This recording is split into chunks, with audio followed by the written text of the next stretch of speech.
Yo, what's cracking, Kuma Corporation? Welcome back to another gym vlog. I wasn't actually gonna film today, but I decided to anyway. I actually just got done with my workout, but we're gonna have to do a voiceover just because I didn't bring my mic set up. I have my camera, I just didn't have my mic set up. And so yeah, enjoy the voiceover. All right, well, it's been a while since I've actually done a voiceover, so please excuse the awkwardness, I guess. Yeah, so I didn't actually have the opportunity to record because I didn't bring my mic, like I said. So here's a sort of, I guess, unfiltered look at my leg day. And at this point in time, I was still deloading, so didn't really go too heavy. I got about, I would say, a good amount of volume for leg training on this day. I definitely could have gone a lot better, but I was still working that deload. I had a massive injury in my hand, and I actually injured it again this past weekend doing something really stupid that I don't want to admit to because it's embarrassing. But yeah, we started off with the hack squats. This was my warm-up set. I think it was like 2 plates or so, maybe 3? 2 plates? I think it was 2 plates.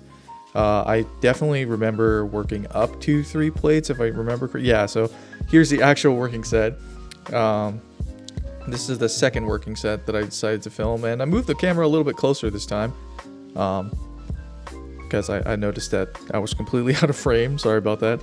But this hack squat in particular is a lot heavier, a lot harder than the other one right next to it, the one on the right. But it still felt pretty good, got really good depth, and was just kind of focused on really exploding out of the hole. So that for that reason, it's less about bodybuilding on this hack squat. It's actually more about more of a strength focus. And so I want it to translate over into my power out of the hole for the squat in general. But I was basically just doing like 4 sets of 6. This is, I think I already said this, but this is set number 2. And it felt pretty good. Went to failure on the last set. I actually managed to get like 9 reps, which was pretty crazy. But my knees were aching a little bit. Yeah, I was just kind of rubbing them there a little bit. But knees were a little bit achy. And I kind of regretted not grabbing my knee sleeves. I definitely need to purchase some new ones for sure. So the next exercise here is a leg press. This, I believe it's a Cybex machine. This leg press actually feels a lot better than I thought it would. It's kind of almost like, it almost feels like a vertical leg press, but just not quite. Got about 10 plates loaded up here. This is my top set, and really just banged out the reps here. You can't really tell what my range of motion looks like here from this angle, but trust me when I say I was really sending it. As you guys know, you've seen me squat, you know that I send it. So yeah, the leg press felt pretty good. And my initial plan was actually to do a pendulum squat and hack squat today, but the pendulum squat was actually occupied by somebody, so I didn't really feel like waiting. And this is a testament to all of you out there who are new to the gym. If the machine that you want is occupied, don't just wait around for it. Honestly, just find something else that you can accomplish the same exercise with. So in this case, it's a compound, right? So it's a squat. So instead of the pendulum squat, opt for like a power squat or a leg press, and that should get you going. Moved on into leg extensions, and this was pretty much just a failure. Really slow and controlled reps here. I wasn't trying to, spam. I was actually really trying to fill as much blood and really feel all the muscles contracting, especially my vastus medialis. That's the inner part of your quadriceps. And really my issue is that my vastus medialis just doesn't grow. It just doesn't respond as much to stimulus as my vastus lateralis. But here's my drop set, and kind of working almost pause, just to failure though.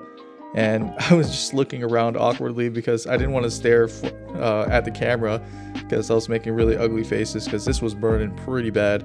And that was pretty much my last set on this machine in particular. Yeah, you see me move the pin there, but I definitely did not go for another set because that actually killed. This is going to be the next sort of accessory I did for the day, and yeah, did some plate loadable hamstring curls. I don't know, this machine is really hit or miss for me. I think not being able to adjust the distance of the actual curling apparatus, the part that you curl on. I don't know why I'm like moving my mouse cursor as I record this audio, because you guys can't even see it. But yeah, just not being able to move this thing makes the movement quite awkward. And here I am working pretty low rep ranges, anywhere between 4 and 6. I got a lot of weight loaded up on the loading pin there, and so I was thinking that I could probably go heavier, but at this point in time, I was kind of dead from the leg press. I was kind of dead from the hack squat. I loaded up just like an extra 10 pounds for my last set, but yeah, didn't go as heavy as I wanted to, for sure. And so the next clip here is actually like a mega set. I like to call them mega sets. It's basically just like 3 exercises back to back. And I was actually just running out of time, so that's why I did this. That's why I opted for it. And so started off with some seated calf raises. And these felt pretty good. I do like to pause my calf raises just a tiny bit, just a tad bit, just to really squeeze those calf muscles hard.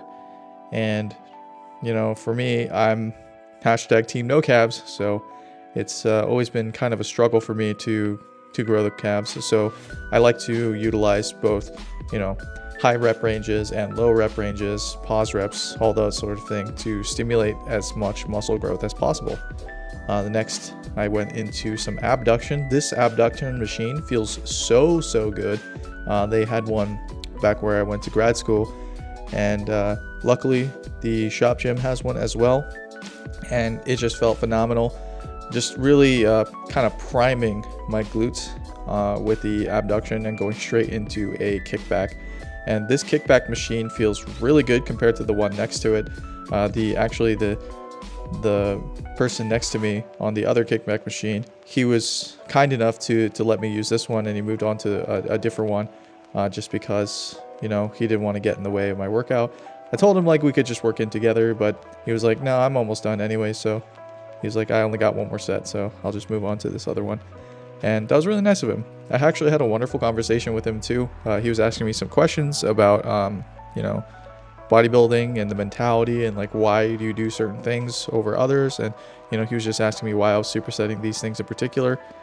If you guys want more of that kind of discussion, I can definitely do it. It'd probably be best suited for a vertical video, but that concludes the deload leg day. So, yeah. Well, hope you all enjoyed the video. Make sure to comment, like, subscribe, do all that stuff for me.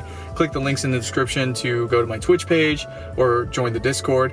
And I'll see you all next time. Peace.